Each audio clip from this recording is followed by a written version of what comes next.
Hi guys, it's been a while, and this is kind of a different video from my usual ones.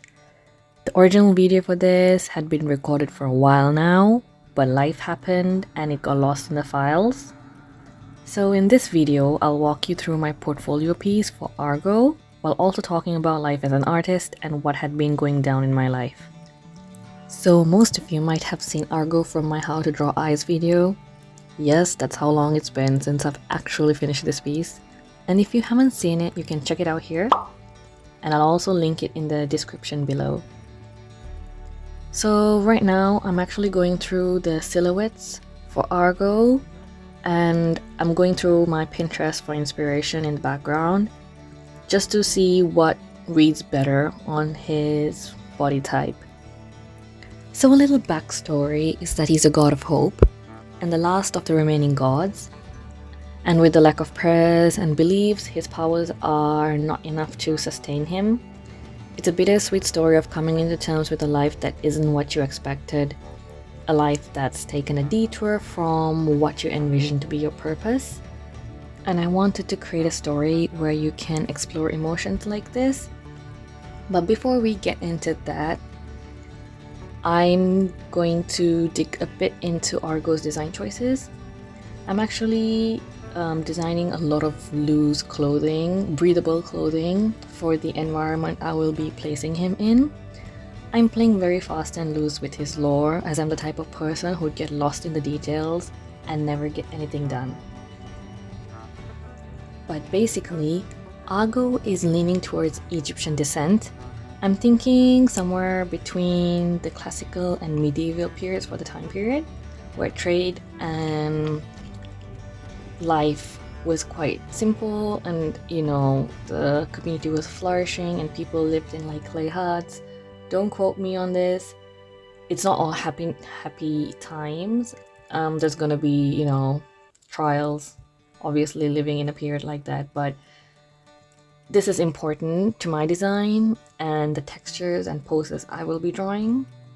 When it comes to clothing, I'm using quite breathable clothing. I'm trying to get more breathable, like baggy clothing with, like, maybe in my head it's like cotton, but also very rough textures and earthy tones, as I'm trying to kind of portray him as the poor common boy living in an area surrounded by these simple houses in a desert.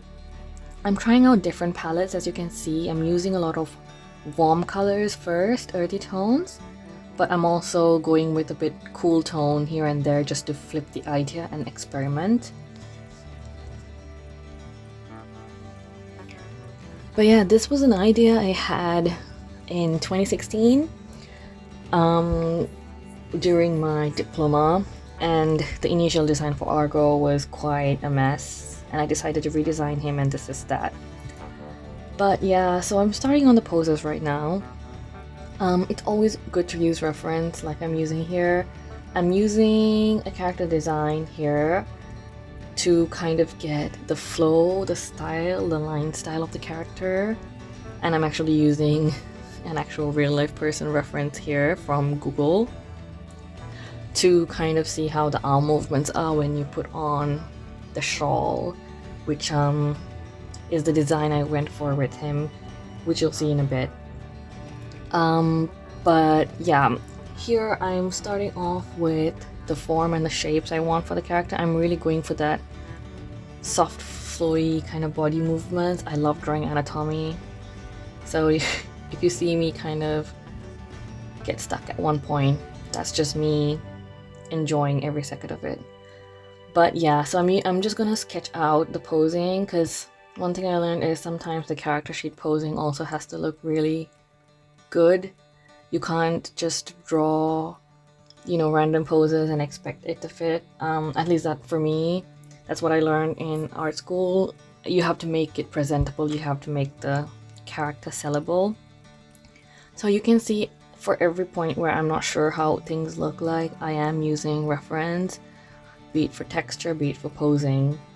So here is the first pose where he is carrying something. So Argo likes to help around in the village, especially the village aunties.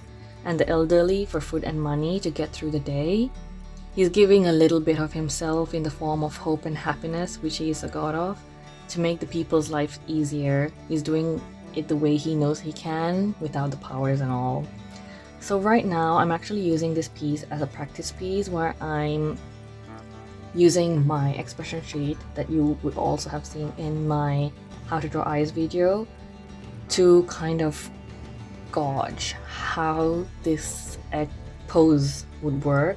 And I'm also trying to use the expression sheet here as a reference, but also as proof that this sheet is applicable to this character. But yeah, I'm using a few references, as you can see, to just get this face and pose, but I was struggling with this face. I had put it on Instagram during the time and just crying on Instagram about how this face was just giving me a lot of pain. I really wanted to make it a dynamic angle. I think that's what I was struggling with. Everything that I came up with was quite bland, and I didn't like it, so I was trying to give it a bit of depth and a bit of oomph, I guess, until I was satisfied. So I did stop at the expression there, and halfway through I just gave up on it for a second, because sometimes you just gotta move on to other things if it just doesn't work out. And as a lot of things in art, it won't work out. But then I'm just trying to warm up with like pens, the pen textures and the brushes, and I moved on to the next pose, which I thought would act as a warm-up. B would just make me forget the severe lack of artistic skills I have, or questioning myself, which a lot of artists do. So I just moved on to a new pose in this case, and I really enjoyed it. I love drawing hands, I love drawing anatomy, so that's just me working on this. But yeah, you'll always get, as a creative, you'll always get those moments where you're just like, why isn't this working? And one thing I did learn is sometimes you just have to give it a break and then come back to it with a fresh mindset. At least it works for me, because the more I try to push, it's like the more I will get a bit more desperate to prove something to myself and kind of to prove that I can draw, but at the same time I'm just like, why can't I do this? I suck. But I try not, it doesn't happen as much now, but Argo's piece, this particular piece, was a test piece, not just for, like, it wasn't just an addition for my portfolio. Like, I was trying to really upgrade my portfolio and show future employers that, you know, I've improved and this is my improvement, and also to just prove to myself that I have improved. And this whole thing was it. But as you can see, this expression right now, I'm looking at it, not enjoying that nose. Hopefully I'll change it later. I think I will. But I'm also kind of using like line weight, posing, trying to envision this as a final product.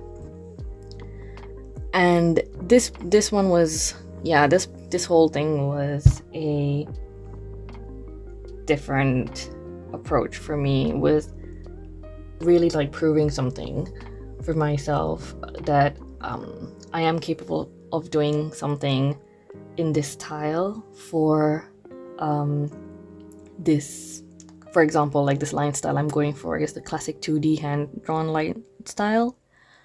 So something from, let's say, Aladdin, or even Prince of Egypt, or even Spirit of the Stallion. When you see this character move, that's the kind of movement I was thinking about, and that's the kind of like line style and like color scheme I wanted it to have. So yeah, I am ranting a lot here, but please bear with me. But yeah, I decided to go back to that one expression where he is really trying to pull up that weight. Here I'm really thinking about the squash of the expression, but still make him look like the character that he's supposed to look like. You know, sometimes you would draw an expression and it would make this character look like a completely different character, and I did not want that this time, because that was the test too. That was part of the test. So here I'm bringing up the T-pose that I actually confirmed that I'm going with, and like the colors and the outfit, and also the points, because this kind of helps me stay in the lane without getting too distracted. But yeah, this piece was, once I was done with this piece, it was like the floodgates opened. I really enjoyed drawing things, and I really enjoyed how this character sheet actually came out in the end. It's still one of my top designs. It was my top design for, yeah, I have a new character sheet up now for a different character that I just finished last September, 2024 September. But yeah, this character here was a work in progress for 2 years, and I remember a lecturer telling me, and this is not like a bad thing, this was a good point that he pointed out to me, was that I tend to draw characters on a side profile, specifically to the right side, and always the front. I would never show a 3/4 design of the character. And during my diploma college days, that's something I unknowingly did. And so in this one, I'm trying to make sure that there is always some sort of angle or dynamic feeling to the character. For example, the one at the far right, the big one where he's pulling on the scarf around him, he is a front-facing like pose. Oh my god, words. That's a front-facing pose, but I wanted to lower his head a bit, give his torso a bit of a twist.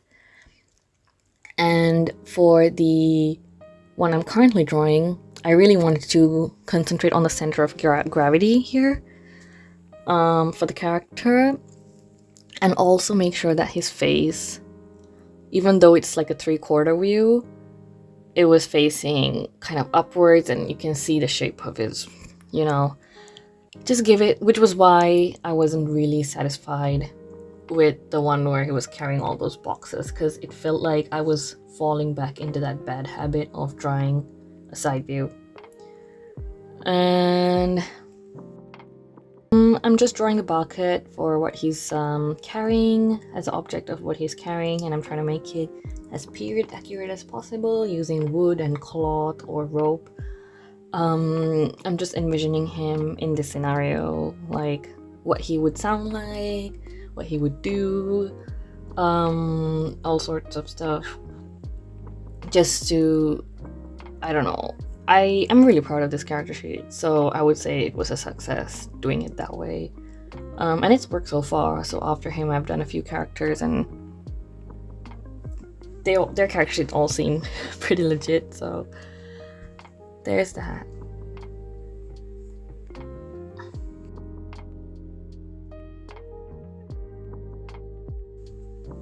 Argo as the god of hope has a special place in my heart, as most of my characters, as most of Edward's characters do, but for me to actually redo a character that I've already done is kind of rare. I think his story and how his story would go forth in his, you know, plot-wise kind of speaks for itself in a lot of creatives. And I just wanted to explore those emotions with this character. It's like the act of devoting yourself into something for most of your life, or hoping or believing that at this point, at some point, you have like a plan for yourself, like a purpose, and kind of falling short, or just feeling like this is taking too long, this character is sort of like that, except he's coming to terms with it. And for me, I'm trying to come to terms with it. But it's not like, we've given up. Like, I've given up. In my case, like, I've been drawing since I was 12, and I was hoping at least by now I would have kind of had a clearer idea of where I was going with this, and I would have expected a lot of things, especially in my career with art, to have settled. And it's really surprising how these foundations and things we were taught as children and what we've been told as children that kind of solidify our foundation as adults have not prepared us for what life has in store for us. So here I am in my late 20s trying to figure it out, and I think Argo is sort of a comfort character for that, because he's coming to terms with it. And I feel like a lot of people are going through this, and I've been told by some people and most people, a lot of adults, that people make it later in life, and I just have to be patient. And while that might be true, I don't want that for myself. I want to do it kind of now, or maybe hopefully soon, or I would have hoped to have been doing it by now, because I know I have so much to give now, and I have the energy and passion to give it, and I'm afraid that I won't in the future. So yeah, it's been a tough year for me, 2024, and it's just me trying, because I've had a really good art journey since 2019 to 2022, and I guess the uncertainty of the industry, and as you grow older, you have to kind of fend for yourself at some point, and stop hiding behind the guise of being a student. Points at me. You just need to kind of go, yep, this is it. We gotta work with this now. Which is really stressful, and it's just one of the reasons I went on a short hiatus. I didn't draw for 6 months, just to see if I can exist without art being a part of my life, as I was coming to a decision of either giving it up and doing it for fun and changing careers. I mean, I've worked on a few big projects, but in the wrong circumstances. I can't elaborate on it much, but it just didn't go anywhere, even if I thought it would go somewhere. And I guess just the world is moving really fast, and it is a constant struggle to match up to the demand, and it feels like it's really hard to get noticed now and keeping up with everything. So yeah, I did a master's in something totally different, not totally different, somewhat different, and I was not doing my best emotionally, because I made a lot of my piece through this form of self-expression and sharing most of my fandom work with the audience, and talk about it with so many people, which is just so much fun. I love sharing what I do and just get people to talk about things we have equal interests in, as a lot of content creators do. But yeah, it's been a tough year in general, and I know it's not just me. A lot of my friends have had this exact same issue with my art friends, and I've been to a few networking events to put myself out there, and it's the same there. People just doing side hustles to get by and still trying to break into the industry. And it's easy to say, hey, I'm doing it now, I know how it feels like. You can just do this as a side hustle, which is great. But like I said, there is something in me that is refusing to give up because I made it this far. And I'm like, why am I gonna just give up now when I've spent like, I don't know, 15 years doing this? So it is a bit of a dilemma where I'm just like ready to just find my peace and just be like, if it happens, it happens, but also going, look, we tried so hard, so why are we just giving up now? But yeah, this piece was also actually funnily was made during a time where I was feeling that way, and I had a few good years after this, so I'm hoping that I don't know, in 2025, this year, I can come into terms with, you know, my strengths and draw for myself again without the pressure of trying to sustain myself in a very difficult period for all of us economically. So I'm in the process of breaking these foundations and the views I grew up with, you know, and go with what life has plans for and just go with the flow. The expectations that I held for myself, and you know, the expectations that I held myself to were not healthy, and constantly trying to meet them and failing was taking a big toll on me, and it's still taking a toll on me. And I really wanted to get this video, you know, at the end or in the beginning of the new year, I mean the end of 2024 and the beginning of 2025, because I didn't really draw a lot for 2024 despite the animatics I've been drawing, which I enjoy every single second of, but haven't been able to do because of this dilemma. So 2025 is all about relearning and taking it easy, because life's too damn long to be this serious all the time.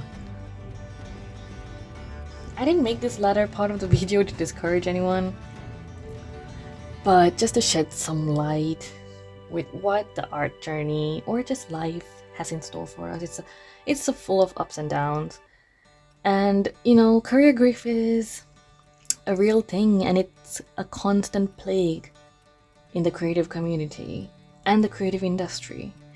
So while there is some talk of how difficult it is during the journey, I thought it would be nice to shed some light. I'm not totally giving up on, you know, entering the industry. I really do want to work on projects, and there are companies that I would love to work for, and I feel like my artwork would benefit for English. But yeah, I love how this sheet came out. I think I did such a good job with the textures for my first quote-unquote breakthrough character sheet. But I enjoyed coloring every single one of those boxes and imagining myself in a Victorian house. But yeah, I think the shadows in that piece with the boxes is really good. I don't know, sometimes you just gotta hype up your own art. But yeah, I wanted to also kind of give a bit of like storytelling and kind of lore by just showing the textures of what he's wearing. But yeah, I think this really came out well, and I was really proud of this. But yeah guys, I hope this video was, you know, fun, and I'm sorry if that was a downer. I do love to do like chats and talk and also draw, so maybe we'll see more of these videos in the future. And see ya! I hope you enjoy this video despite it being a little bit all over the place, and wish you all a really, really good and happy and prosperous 2025.